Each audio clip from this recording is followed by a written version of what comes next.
Então, pessoal, voltando, tá, para nossa aula de revisão, para nossas aulas de revisão. Peço desculpas se tiver algum barulho externo, tá? Eu moro em apartamento aqui, então o pessoal costuma fazer um pouco de barulho aí, tá? Mas, voltando aqui, então a gente agora vou fazer uma revisão de primeira lei de Mendel, tá? Que foi o conteúdo que eu abordei, que eu coloquei no SIGA. Tá? Eu espero que vocês tenham visto os vídeos que eu coloquei lá, porque eu vou fazer uma revisão muito simples, muito sucinta, tá? Apenas para dar um melhor entendimento para vocês com relação ao conteúdo, para que a gente possa resolver, então, os exercícios, tá? Então, vamos lá. O que é a primeira lei de Mendel, né? Vocês viram nos vídeos, eu espero, né, e no material lá, que Mendel foi aquele monge, né, que trabalhou com as ervilhas e ele chegou a algumas conclusões que são utilizadas até hoje para a genética, tá certo? Então, na primeira lei, ou seja, as primeiras observações que Mendel fez, ele viu o seguinte, que cada caráter ou cada característica é determinada por um par de genes. Na época ele não conhecia os genes, né? Ele chamava de fatores, mas hoje nós sabemos que são genes. Então, cada característica ou cada caráter é determinado por um par de genes, tá? Que se separam na formação dos gametas e são puros. Então, quem são puros? Os gametas, tá? Então, como assim? O que que isso tem a ver? Isso tem a ver lá da meiose, né? Na formação dos gametas. Então, lembra que eu comentei com vocês que uma célula 2N dará origem a duas células N. E estas células, que são os gametas, né? O que que são os gametas na espécie humana, né? Nós temos os óvulos e os espermatozoides. Então, digamos que esse indivíduo aqui, se ele é o macho, ele formará os espermatozoides N. E estes espermatozoides, por sua vez, poderão, então, encontrar óvulos também N, então, de um indivíduo fêmea, também 2N, né? Uma fêmea, que formará por meiose seus gametas, também N, que são os óvulos, né? E, eventualmente, este espermatozoide pode encontrar este óvulo e dar origem a um novo indivíduo 2N, certo? Então, o que que Mendel disse? Que cada característica é determinada por um par de genes. Como assim um par de genes? O que que a gente viu lá no início do semestre e que eu comentei agora no último vídeo de revisão, né? Que nós temos pares de cromossomos homólogos e temos genes alelos nesses homólogos. Então, cada característica é determinada por um par de genes alelos. Então, a interação entre esses genes alelos é que vão formar as características e estes genes, esses cromossomos, esses genes alelos que estão nos cromossomos homólogos, então esses cromossomos, eles são, então aqui nós temos um indivíduo, por exemplo, 2N, digamos que ele tem apenas dois cromossomos homólogos, com genes alelos. Então estes cromossomos são separados na formação dos gametas, ou seja, na meiose. Então vai um cromossomo para uma célula, outro cromossomo para outra célula, tá? E esses gametas eles são puros. Por que que ele diz que são puros? Porque contém apenas uma característica, tá? Então a gente vai ver que Mendel tinha lá nos seus experimentos os indivíduos que ele chamava de parentais ou puros. Puros por quê? Porque eles formavam sempre a mesma característica se fossem autofecundados ou cruzados entre si. Então eu vou dar um exemplo aqui qualquer. Então, por exemplo, digamos que a gente esteja, tá? Isso aqui é um exemplo hipotético, não existe, tá? Mas digamos que a gente esteja trabalhando com a característica ou caráter, tá? A cor da asa, desculpem aqui, a cor da asa da borboleta, tá? Então, por exemplo, que a gente esteja trabalhando com essa característica. Então, digamos que a gente tem apenas duas variações para essa característica: asa verde e asa amarela, tá? Então, para essas duas características, par de genes. Então, digamos que nós tenhamos o gene azão e o seu alelo, o seu gene alelo, azinho. em que o azão vai codificar proteínas que formam a característica verde, cor da asa verde, e o azinho, então, o seu alelo azinho, que vai formar a característica, ou as proteínas para formar a característica amarela, tá? E estes genes, eles vão interagir para formar os indivíduos. Então, aqui eu já posso colocar o conceito para vocês, tá? De alelo dominante, ou gene dominante, e gene recessivo, né? E aí, nesta interação, o indivíduo terá uma ou outra característica. Então, como eu tenho aqui este alelo, ou este gene, deixa eu pegar aqui o verde, este gene azão aqui, se ele é azão, tá, ele vai dominar sobre o azinho. Então, a característica verde é dominante sobre a característica amarela, certo? Então, sempre que o indivíduo tiver o alelo azão, ele será verde. Bom, mas os indivíduos, eles são formados por características, né? Para formar essas características, eles têm que ter pares de genes.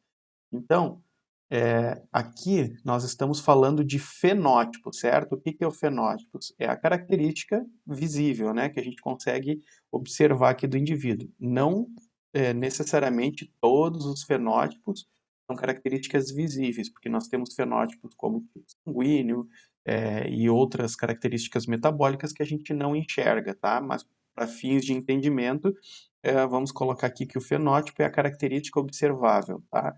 Então, aqui nós temos dois fenótipos. Quantos fenótipos temos? Dois. O fenótipo da borboleta de asa verde e o fenótipo da borboleta de asa amarela. Então, nós temos aqui dois fenótipos possíveis, certo? Codificado, então, por estes dois genes aqui, o azão e o azinho, certo? Como os indivíduos podem ter, né, como os indivíduos têm, na verdade, as características elas são constituídas por pares de genes, nós podemos ter três combinações genotípicas diferentes, ou seja, o genótipo do indivíduo, tá? O genótipo vai ser a constituição genética do indivíduo para aquela característica estudada. Então, nós podemos ter o genótipo azão-azão, que vai formar um indivíduo verde, porque tem um azão pelo menos, e o azão é uma característica dominante. Bom, mas aqui ele tem dois azões, então ele vai ser verde.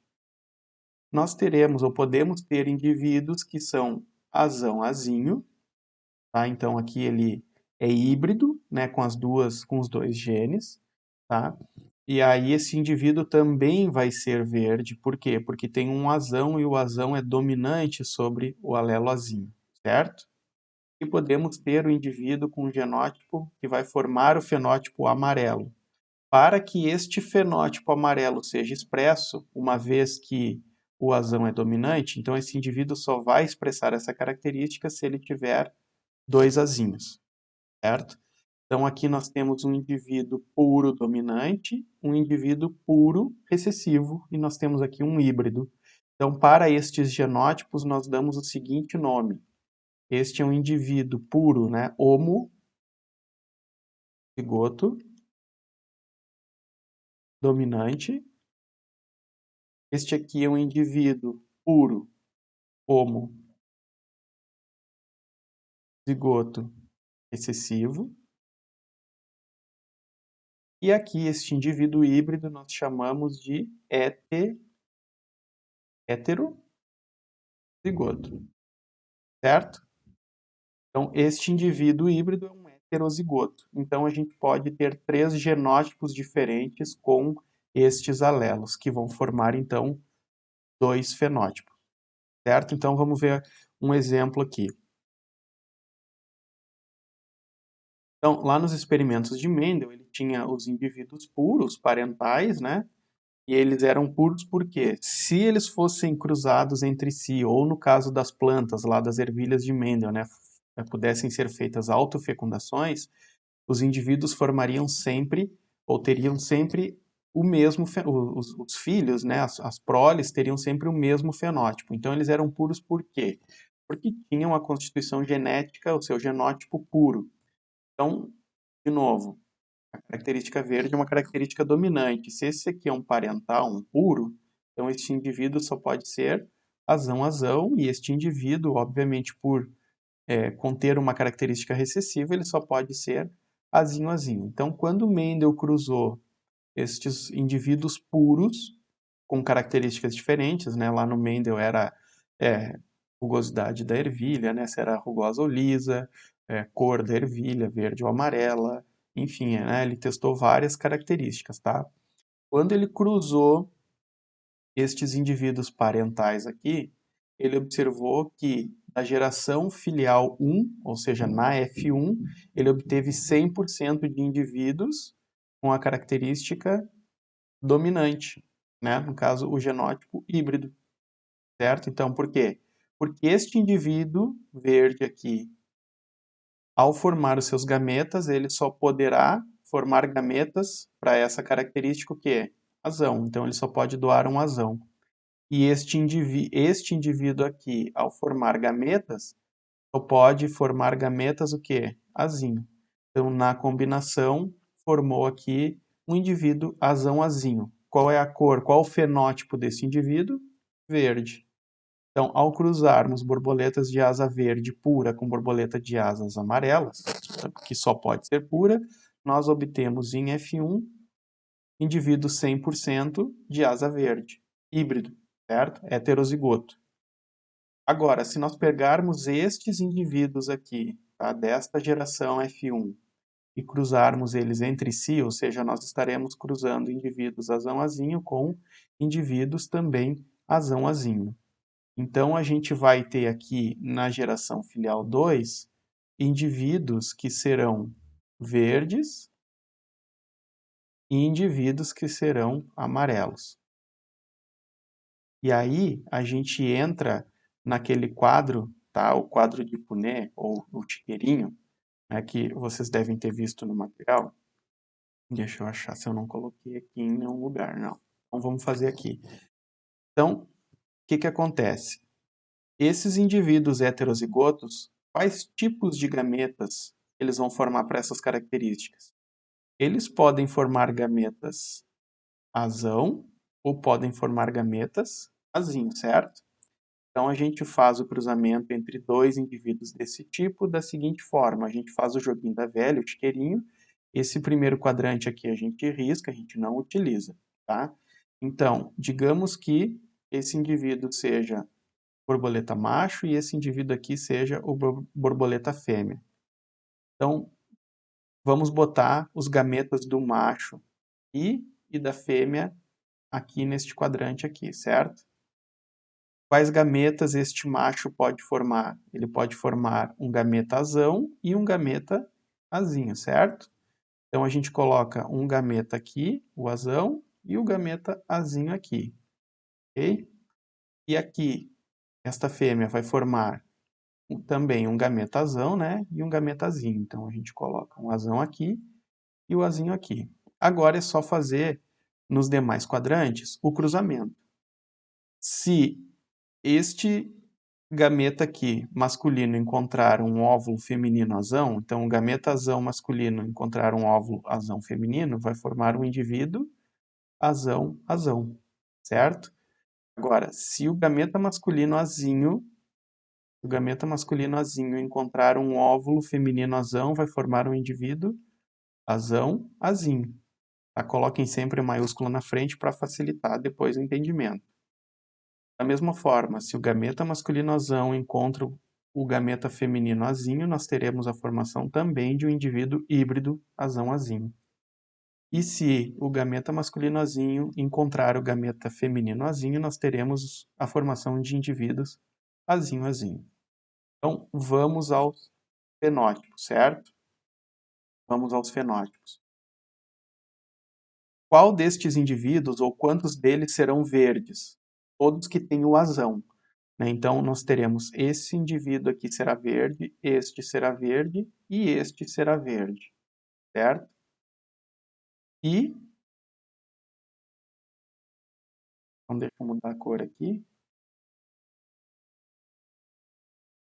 nós teremos aqui um indivíduo que será amarelo, certo? Então, qual que vai ser a nossa proporção aqui? Né? Se a gente cruzar vários indivíduos da geração F1, né, nós tenderemos a ter, a cada 3 indivíduos verdes, nós teremos um amarelo. Então, esta é a proporção fenotípica da primeira lei de Mendel. Proporção fenotípica da primeira lei de Mendel, 3:1.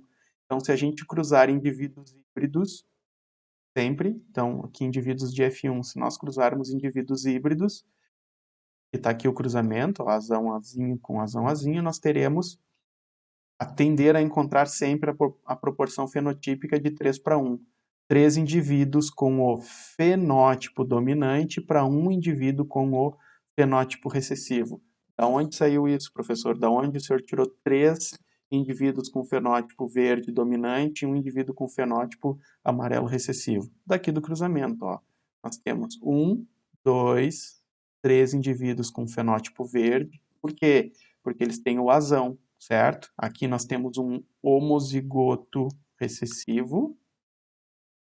Aqui nós teremos um homozigoto recessivo e 2 heterozigotos, um homozigoto dominante, 2 heterozigotos. Como eles têm este azão aqui, eles serão verde. Então nós temos 1, 2, 3 indivíduos com fenótipo dominante e um indivíduo com o fenótipo recessivo amarelo. Então um homozigoto recessivo aqui, certo?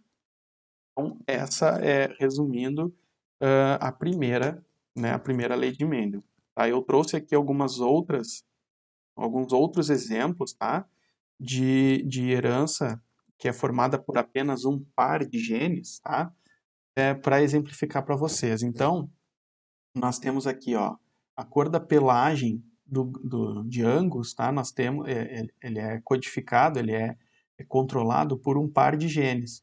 Então, o gene Bzão vai codificar a cor preta e o gene Bzinho a coloração vermelha. Então, é muito mais comum que se encontre animais de coloração preta porque, né, a cor preta ela é dominante sobre a vermelha.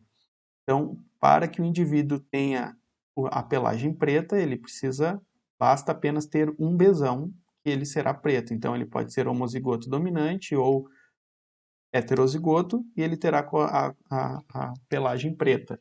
Para que eles tenham, né, a pelagem vermelha, então eles precisam ter os dois alelos recessivos, Bzinho e Bzinho. Se a gente cruza dois puros, nós obtemos 100% de indivíduos pretos.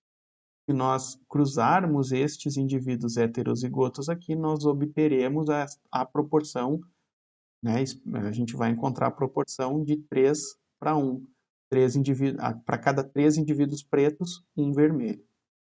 Outra característica aqui em gado também é a presença ou ausência de chifres, tá? Sendo que a característica chifre ela é recessiva, tá? Isso aqui foi uma seleção artificial que foi feita, né, em função de brigas, para melhor manejo dos animais, tá? Então foi sendo selecionado indivíduos sem chifres, tá? Mocho. Mas a característica chifre ela é uma característica recessiva. Então basta que o indivíduo tenha um alelo dominante e ele será mocho, certo? Então aqui nós temos um indivíduo puro, mocho, e um indivíduo com chifre que só pode ser recessivo. Se nós cruzarmos, nós teremos 100% de indivíduos sem chifres. Ao cruzarmos, intercruzarmos estes indivíduos híbridos aqui, nós obteremos a proporção de 3:1. A cada 3 indivíduos mochos, nós teremos um indivíduo com chifre, certo?